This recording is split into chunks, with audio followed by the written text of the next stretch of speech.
काम वासना को पूर्णतया कोई नियंत्रित नहीं कर सकता है सिवाय निर्विकार परब्रह्म के। हाँ, ये जरूर है कि भगवान नारायण में, भगवान महादेव में, ये सब में काम की प्रवृत्ति स्वाभाविक होती नहीं है, फिर भी लीला को दिखाने के लिए कई बार इन्होंने कामातुर होने का प्रदर्शन किया है। जैसे मोहिनी प्रसंग में शिव जी ने किया है, और जैसे अलग अलग प्रसंगों में आपको भगवान विष्णु के भी इस प्रकार के चरित्र देखने को मिल जाएंगे। जैसे सीता जी के विरह में उन्होंने जिस प्रकार का रुदन किया, वहाँ पर कई बार उन्होंने कुछ ऐसी व्यक्तिगत बातें भी कही हैं शास्त्रों में, जैसा आपाततः लगता है कि किसी कामी पुरुष की वाणी हो सकती है, लेकिन भगवान वहाँ पर हैं नहीं, वहाँ पर फंसे हुए।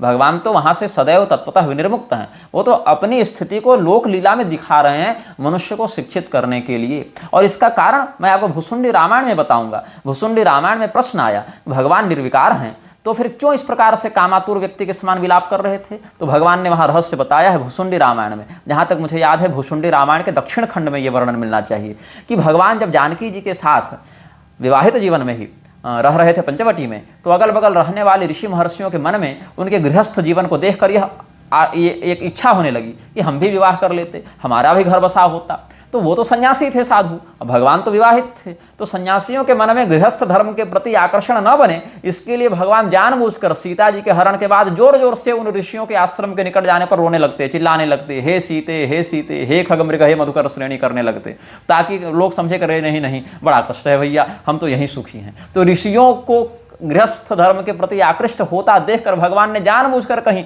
अति विलाप भी कर दिया है, ताकि उनको लगे कि नहीं नहीं, ये तो हम बहुत बढ़िया अपनी जगह है भैया, हमारा तो संन्यास सर्वथा सुखम वाला ही भाव है। तो ये भुसुंडी रामायण जो दक्षिण खंड है वहां का हमने आपको थोड़ा सा संकेत संदर्भ में कर दिया।